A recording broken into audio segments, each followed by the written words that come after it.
پھر بندہ آیا اگلا, اس نے آخری وارننگ کمپنی نے دی, تو بندہ آخر میں آ کے کہتا ہے, اس کو اب سمجھا رہے, دیکھ بھائی تو انسان کا بچہ بن جا, تو چھوڑ دے یہ سموسے کھا, ہم تجھے منع نہیں کر رہے, لیکن فوکس کس کو کر, تو اس پروجیکٹ کو فوکس کر, اس پہ تجھے بہت پیسہ ملے گا, عزت بھی ملے گی.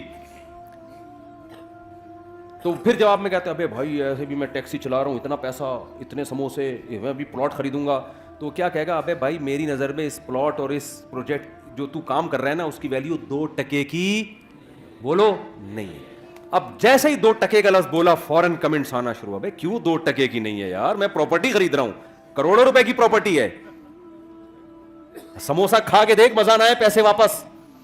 2 ٹکے کی ایک سموسا 4 ٹکے کا ہے, تو کہہ رہا 2 ٹکے کا نہیں ہے. تو جواب میں کیا کہے گا, بیٹا جب کمپنی کا آرڈر آئے گا نا کہ چل بے واپس آ جا, تو تجھے پتا چلے گا کہ جہاں تو نے انویسٹمنٹ کی ہے نا, وہ جگہ تیری بولو نا ہے نہیں. تیری جگہ وہ ہے جہاں سے کمپنی نے تجھے بھیجا ہے, اس ملک کا باشندہ, اور وہاں تیرا ٹھکانہ, پولیس والے تجھے ایئرپورٹ پہ اریسٹ کرنے کے لیے کھڑے ہوئے ہیں. یہاں تو بنا لے بیریا ٹاؤن, یا تو اپنی مرضی سے آیا ہوتا نا, اپنے ویزے پہ آیا ہوتا, پھر بناتا یار پراپرٹی بناتا, سلپ ہو جاتا, بھاگ جاتا, جو مرضی کرتا, آخرت میں دیکھا جاتا, یا کوئی پکڑائی میں آ جاتا تو آ جاتا, نہیں آتا تو عیاشی کر لیتا. تو کمبخت, تو کس خوش فہمی میں ہے, تیری حیثیت 2 ٹکے کی نہیں ہے. تو پانی سے قطرے سے پیدا ہوا ہے, تجھے بھیجا گیا, پیدا کیا گیا, تیری ماں کی چھاتیوں میں دودھ پیدا کیا گیا, آسمان سے بارشیں برسائی گئیں, زمین سے نباتات اگائے گئے, پھر سوکھا چارہ جانوروں کو کھلایا گیا, ان سے چکنا گاڑا دودھ تیرے لیے نکالا گیا. سوکھے چارے کو رگڑ کے دیکھو, ایک تیل کا قطرہ نہیں ہے. وہ جب گائے کھاتی ہے, کیسا چکنا گاڑا دودھ اس میں سے پیدا ہوتا ہے. ان لکم فی الانعام لعبرہ نسقیکم مما فی بطونہ من بین فرث ودم لبنا خالصا سائغا للشاربین. قرآن کہتا ہے ہم سوکھا چارہ انسان کے لیے جانوروں کو کھلاتے ہیں. اس چارے کو جاپان کے سائنسدانوں کے پاس لے جاؤ کہ اس میں تیل کا ایک قطرہ نکال کے دکھاؤ, سائنسدان کہے گا سوکھی گھاس میں سے چکنائی نہیں نکلتی, تبھی کولیسٹرول کے مریضوں کو سبزیاں کھلائی جاتی ہیں, اس میں چکنائی نہیں ہوتی. اللہ کہتے ہیں انسان تجھے میں نے دنیا میں بھیجا, تو دھماکے کے نتیجے میں وجود میں نہیں آیا, منی کا قطرہ غلیظ قطرہ تھا, تجھے میں نے عزت دی. فجعلہ نسبا وصہرا, جب پیدا ہوا ددیال نے بھی خوشی منائی, ننیال نے بھی خوشی منائی. پھر جب بالغ ہوا ایک اور خاندان لگا دیا جس کو سسرال کہا جاتا ہے. ان 3 خاندانوں میں تیری عزت دی, اتنا پروٹوکول میں نے تجھے دیا. جیسے ایئرپورٹ پہ گئے ہو نا, لوگ ریسیو کرنے کے لیے آئے ہوئے ہوں, آپ کو کمپنی نے بھیجا, وہاں عزت ہو رہی ہے, اور آپ وہاں جا کے کس میں لگ گئے, گولے گنڈے کھانے میں لگ گئے آپ.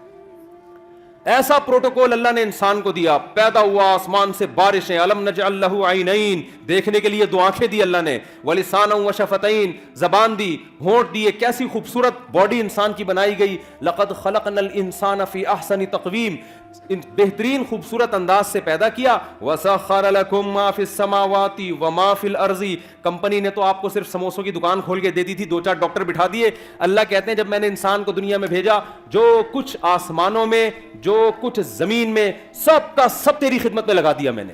ساری کائنات تیری خدمت کرے گی, سورج تیری خدمت کرے گا, مشرق سے نکلے گا مغرب میں غروب ہوگا, چاند تیری خدمت کرے گا, ستارے تیری خدمت کریں گے, جنگل کے جانور تیری خدمت کریں گے.